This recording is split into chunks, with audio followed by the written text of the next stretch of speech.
Welcome to Global Dispatches, a podcast about foreign policy and world affairs. I'm your host, Mark Leon Goldberg, editor of UN Dispatch. And in this show, we discuss topical global issues, and I have conversations with foreign policy thought leaders who discuss their life, career, and the big events that shape their worldview.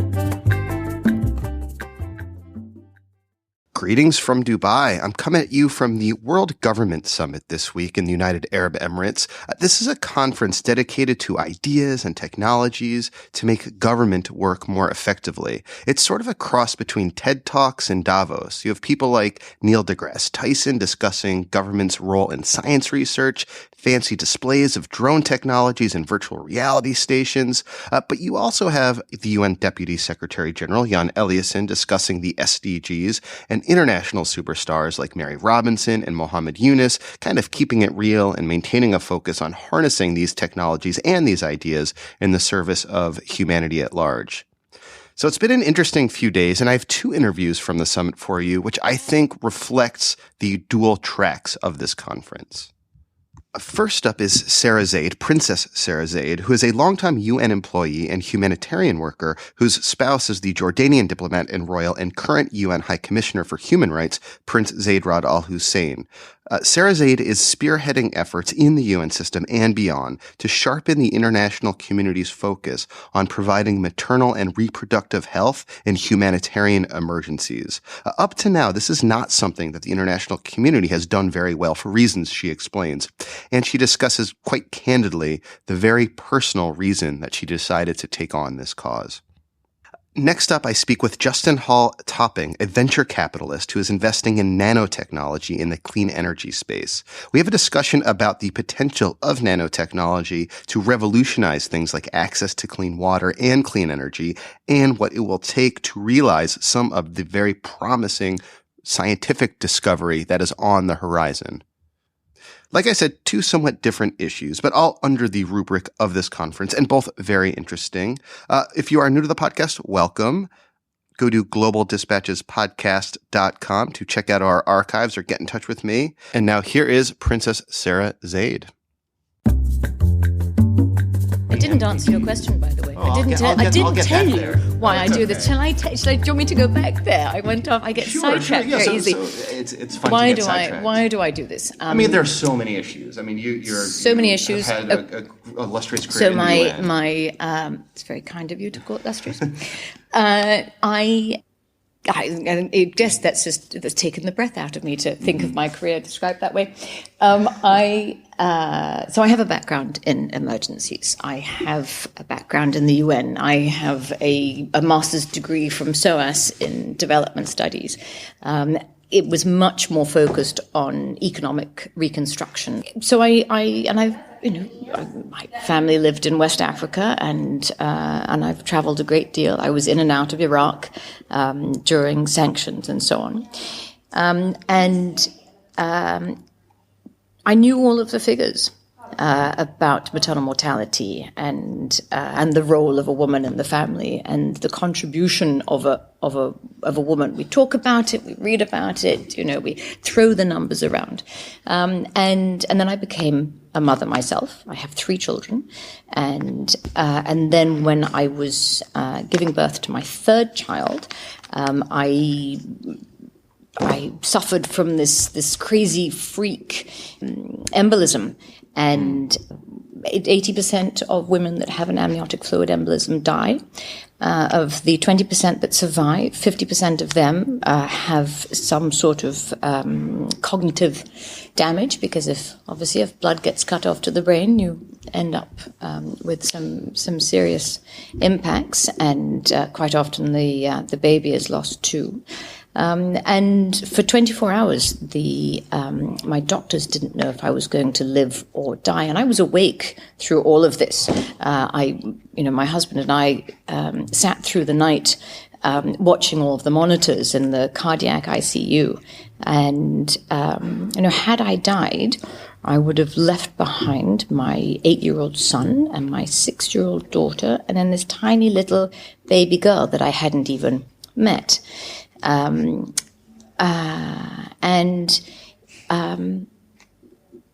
And it was staggering to me, because all of a sudden why is it that with all of that background and experience and education and so on, I never got it? Mm-hmm. And I had to be struck by lightning myself in order to really confront what it would mean to die during childbirth, what it means to maternal morbidity, that sometimes surviving is the easy bit, and that you can, whether it be postpartum depression, whether it be the physical injury that can result, and so on, how debilitating all of these things are, and the impact that they have on your children and on your family and then on your community.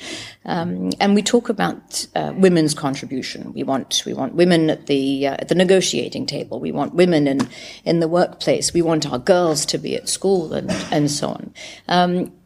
If women are not healthy, then none of those things will happen. It's the keystone of everything that we do. And if a woman's or a girl's reproductive health services are not provided, and not in a sort of a by the by manner, then she's not going to go to school. I have to imagine that your medical emergency happened in like a pretty fancy first world. Oh, very hospital. Fancy first world. Yep, Washington D.C. Yeah, and I mean, I can only. It's funny. Your story reminds me of a story that Asha Rose Magiro, the former Deputy Secretary General of the UN, told of her having a very similar scare. And I believe she's Malawian, and she was, I think, foreign minister at the time, and had a very similar scare. And the same thing, if this could happen to me, it could happen, to anyone. How did you then translate that experience into activism? How long did it take you to translate that experience into activism? As soon as I was back on my feet again. And what did you do? I went to the White Ribbon Alliance and said, "Here I am. Let me do something." And that was 6 years ago now. So you had a background in humanitarian emergencies. Yes, you have a newfound interest and passion for maternal health. Well, it's not just to sort of, no. It was the understanding. It's not an interest. It's not a passion. I get it. I understand it. And if there is a way that I can combine access, convening, substance, and empathy, and use all of those things to talk about what girls and women need to make them to survive and to thrive, then that's what I'm going to do. I mean, just going back to reproductive health services, the average amount of time to be a refugee is 20 years. And so we talk about crisis and emergencies and sort of minimum services that are required. 20 years in a girl's life is not an emergency. It is not a requirement for minimum service provisions. In 20 years, you can be born, go through puberty, and have a baby yourself. And we have to consider that. If you have a child and you are malnourished, the child will suffer. If you have a child and you are not educated, then the child will suffer.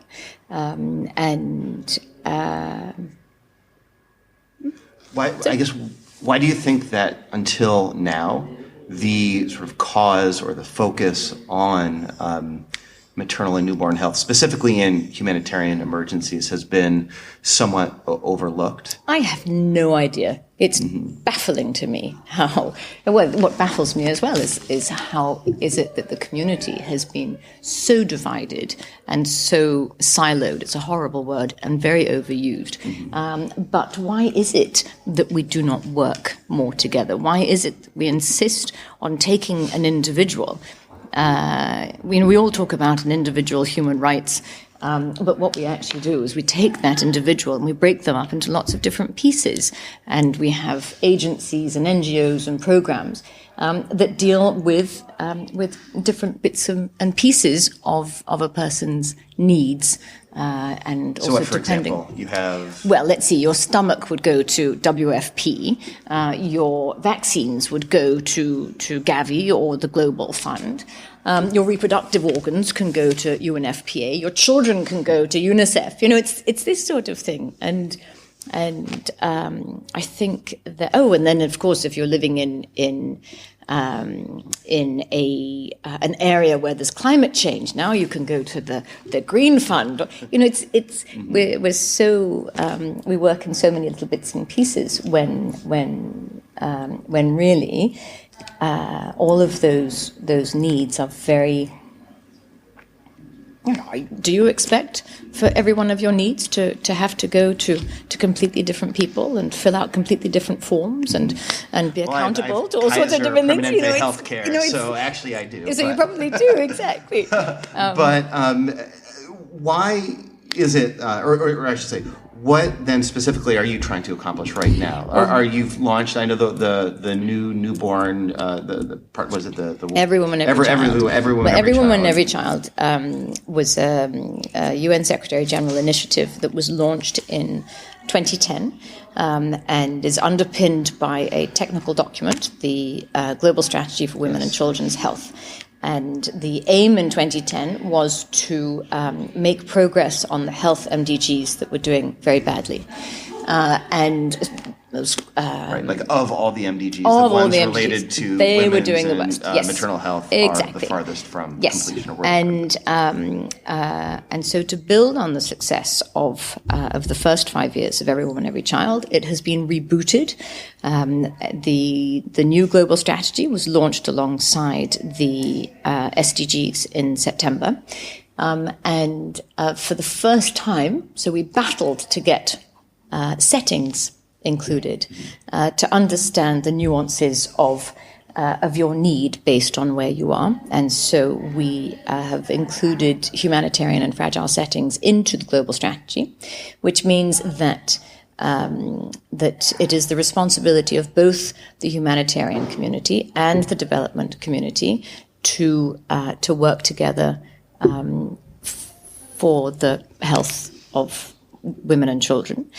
And for the first time, we will have the opportunity to do long-term planning around RMNCAH in humanitarian settings. All right, what is the RMNCH? Reproductive, maternal, newborn, and child health. Okay. And what would like an intervention look like? What would be an ideal sort of RMNCH intervention in, say, on the border of Syria and Turkey? So there's very little newborn health that takes place in humanitarian work.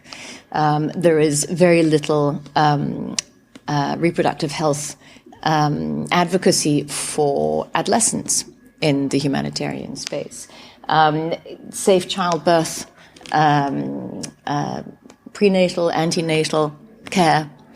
There are some very easy things that operate in the development world that are equally applicable in the humanitarian world. Anything from wash your hands to access to quality medicines to stop you from bleeding out. Early and exclusive breastfeeding, kangaroo mother care, all of these things. Access to contraception. Mm-hmm. So it's a bit of an aside, but the Zika virus. If we tell women not to get pregnant, it's rather difficult to stop women getting pregnant if they don't have access at the same time to contraceptive services. Sex happens, whether it be in emergencies, in mosquito areas, and if you want to delay pregnancy, you need to have access to the tools that are going to the humanitarian sphere, I don't have to tell you, is already way overstretched in terms of its ability to raise sufficient funds sufficient to the needs on the ground. Is there a concern that if you start to introduce issues of reproductive health, that some of the domestic politics that have so far obstructed the largest donors, the United States, from contributing to agencies like the UN Population Fund might somehow undermine your larger fundraising effort? And because these unnecessarily and unfortunately get wrapped up into domestic politics about abortion oftentimes. Even though it's neither here nor there, it happens, and the U.S. is not a major funder for reproductive health for a lot of these reasons. Is there a concern then that that what precious little humanitarian funds are available might become more depleted because fewer donors are willing to contribute because you're now doing like politically sensitive interventions? Does that mean we shouldn't do it if it's the right thing? No, I'm on your side. Trust me. No, but it's I think that there are so many improvements that we can do within the system. If you pull the development and the humanitarian community closer together, you invest more in disaster risk reduction, you invest more in multi-hazard risk assessments, invest more in women, empower women, and we will see results. We understand in the private sector that you have to give a little bit to get a great deal out. We need to have the same thing in the public sector. There is more than enough money out there in the world, and it's a matter of spending it efficiently. And some of the in the US, there have been oversight committees recently looking into US spending in Afghanistan and in Iraq, and the figures there are just staggering. Why is it that we can? Oh, here I'm going to give you a fact and figure. I'm going to race through from my yellow pad here of scribbles. So disaster risk reduction. 12 out of the 23 low-income countries receive less than $10 million for disaster risk reduction over the last 20 years, while receiving $5.6 billion in disaster response. Come on. It's time and time again, 3/4 of humanitarian funding in the last 10 years has gone into the same 20 countries. The 6 largest recipients have had humanitarian appeals for 10 consecutive years. We can do better. We can do so much better, and so that's what I and also if you look at the agenda, if it's about reducing maternal mortality, if that is our target of reducing preventable maternal mortality, reducing preventable under 5 deaths, the majority of those are happening in fragile and humanitarian settings. And so that's what we have to focus on. Well, thank you so much for your time. Thank you. Thank you. This was great. I really appreciate it. Thank you so much. Thank you. And now here is Justin Hall Tipping, speaking about a very different set of issues. Nanoenergy is when you look at the fundamental properties of matter and shrink things down, things appear that don't normally appear. So, for example, if I sort of look at devices here, materials, they act a certain way.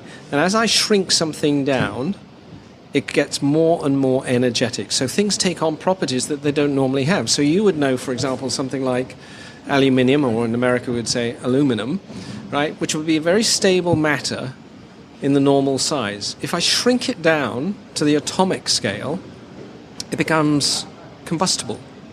If I take gold, gold, and I start to shrink gold down, gold at the nanoscale, instead of being a solid, is a liquid. And by the way, its color changes from gold to red. Okay, so weird starts to appear. And this is the thing that's really important to understand. Sort of, when you think of our environment in which we operate, the macro, the very, very large, the universe. The universe is driven by force. Stars are driven by hydrogen. 96% of everything that surrounds us, you can't even see or measure. Dark energy and dark matter. So talk about a perverse thing. Science has spent its whole lifetime trying to explain the 4% that actually we see, but we're the sideshow. Mm-hmm. The implication of this is pretty stunning. It would be like if I had an apple and I threw it up, right? Mm-hmm. The apple would keep on going because there's these forces out there that are many times greater than gravity, which means gravity isn't the fundamental force in our neighborhood. Now imagine... Is this like a recent discovery? Relatively recent. Like post-Einstein? So you can go. Hubble actually is the guy who really starts to trigger on it. He looks up at the night sky, and pretty much in history what we've been taught is space expands out from the Big Bang, and at some point it's going to stop expanding, because of gravity. Limit. Yeah. And gravity is going to start pulling it back, and there's some Friday, some day from now, that we all end up squished. And the only question that some people say is, well, when's the Friday, right? And sometime in the last couple of decades, some people actually set out to measure that. And what they actually measure is a fairly stunning implication that actually, if you look at the universe that we're in and space actually not only is not slowing down, it's expanding, which means there must be a force greater than gravity pushing it. If we were having this conversation a few 10,000s of years from now and went out after we finished it and looked up the night sky will be black. You won't see stars because they will have all moved away because of these forces. Our technology today cannot even see or measure dark energy or dark matter, but we know it pervades everywhere, and we can't even figure it out. Now imagine what happens when you understand an energy like that's driving the universe, can't be measurable, can't be seen, and yet it's the fundamental premise around everything we are. Our ability to find energy and use energy is its baby steps. The sun produces more power in each moment of the day than we can use in a whole year, and our ability to translate that into something that we do is almost non-existent at the moment. So how is nanotechnology changing that? Well, it gives you the idea, and this was another brilliant physicist, Richard Feynman, in the 50s. What he really argues when he talks about this, he's got a great after-dinner speech. What he really argues is that at some point we're going to be able to take the building blocks of the universe and rearrange them very much like Lego blocks. And in his dinner speech, he's actually talking about, and one day we'll be able to take the whole Encyclopedia Britannica and write it on the head of a pin.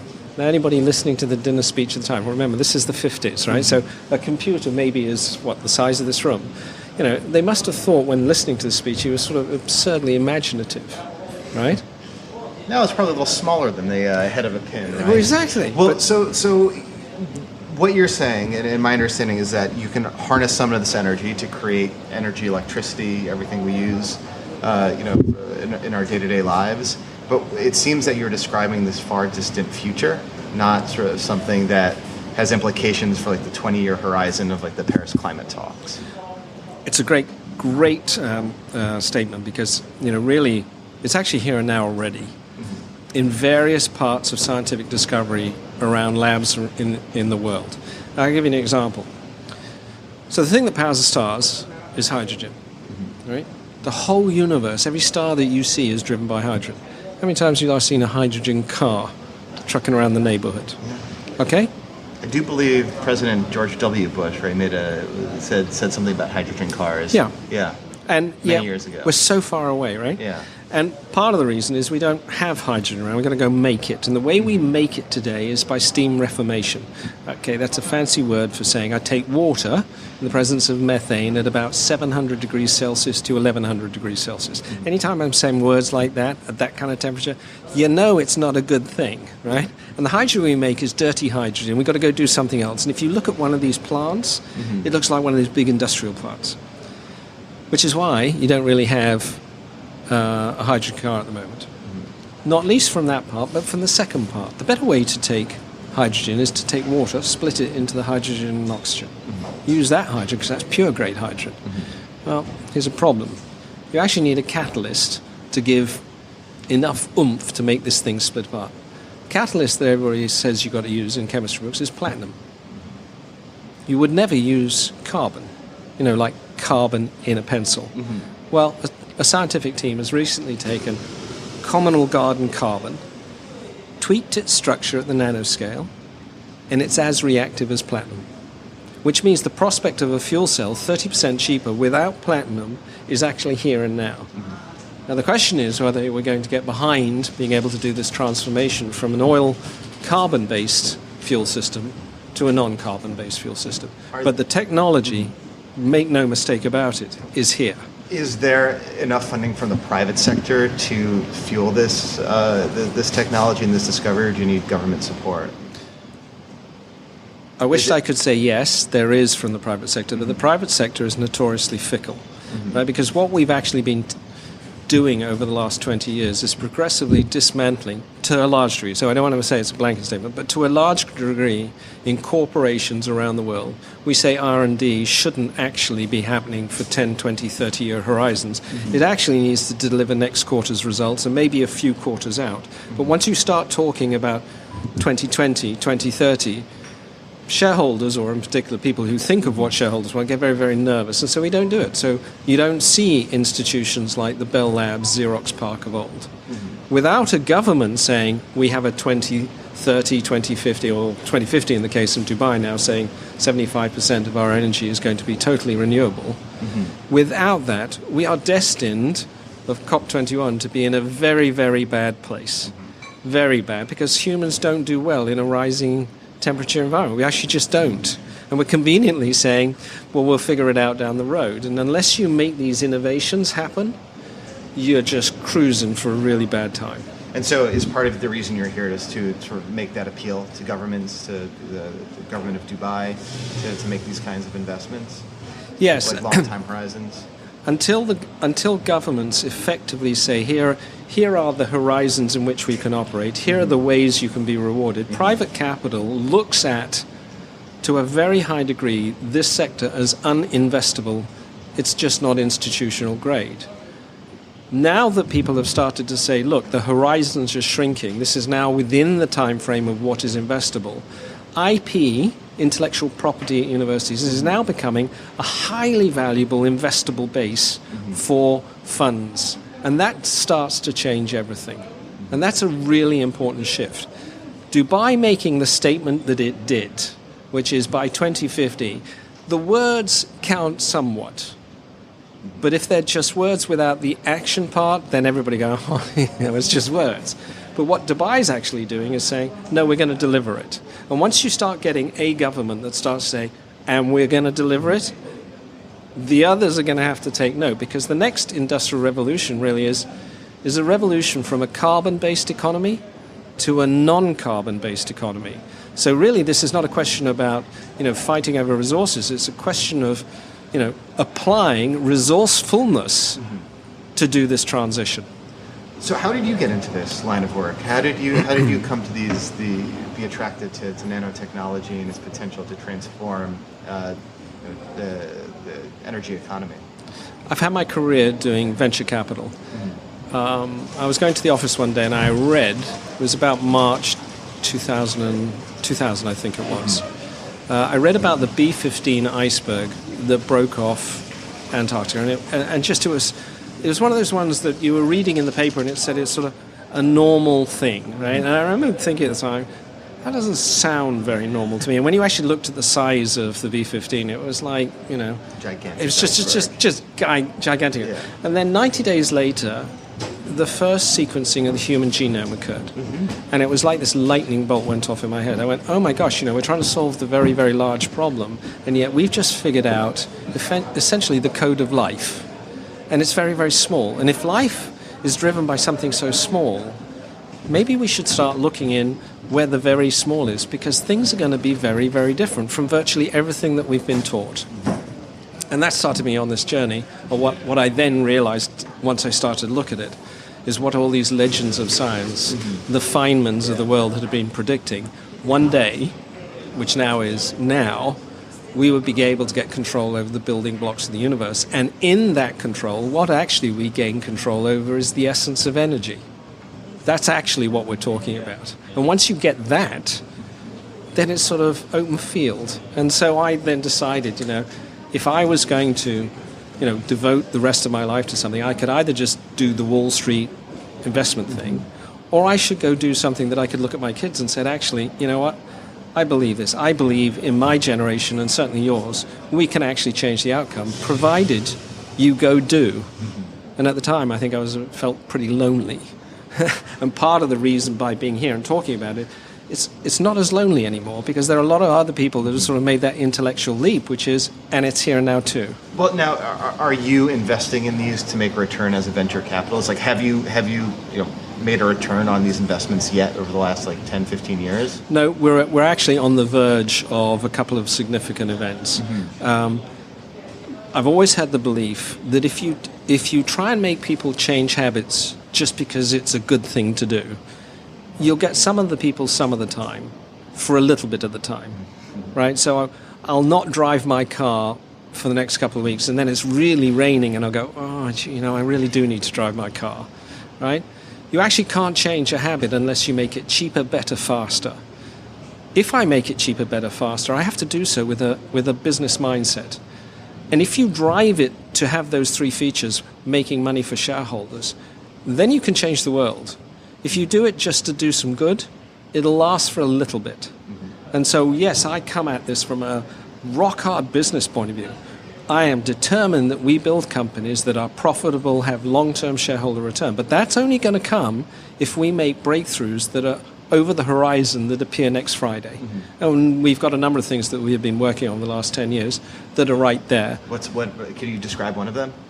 Well, we have a water company in India that actually takes dirty water and turns it into drinkable water. That's already in the field in Bengal. It's a remarkable company, a remarkable scientist, Pradeep out of IIT. On any scale you look at it, this is nanotechnology being employed to do not only social good, but actually go and change the world. We have a couple of companies in America, one of which is, for want of a better word, plastic television, right? Now, what does that mean, just as it sounds? Think of it just as it sounds, right? Well, there's a reason why you'd want to think of doing this. This is something that and again, the scientists, when I say this, I take liberal use with a certain amount of the terms. You can't say plastic. But essentially what you're really saying is, if you look at most homes now in the Western world, we have all these flat screen TVs on our wall. If you actually look at the power that these devices draw, it's like a refrigerator. And if you go into people's houses, you've got 2 or 3 of them. So really what you're saying is, I'm going to go and proliferate these devices, stick them on the wall, they're my refrigerators, they're burning a lot more power. Actually, what I need to do is have a better material that gives me what I want, which is massive, big screen size, draw a fraction of the power. Then you start to change the proposition of how much power displays use. And it's a lot. And if you do cuts there, you start to be able to change how people think and what they use and what industry is demanded to go make. Are there any indicators that we who are not as obviously close to these issues as you are could look towards to see that we're moving in the right direction in terms of the kinds of investments that you're describing that would make a big difference? Like how do we know if we're moving in the right direction? I think you're starting to see it on a number of different levels.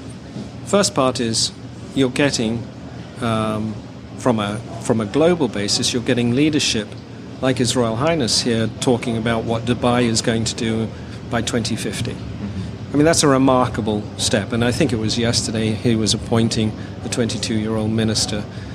Again, wow. Okay, these are really leading events.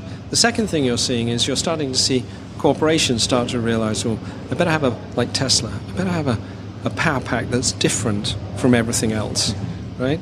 And you start to string some of these dots, and what you realize is the inescapable conclusion that it's not just a few lone wolves out there saying, this climate thing is actually now a real problem. You get 190-some countries finally signing a COP21.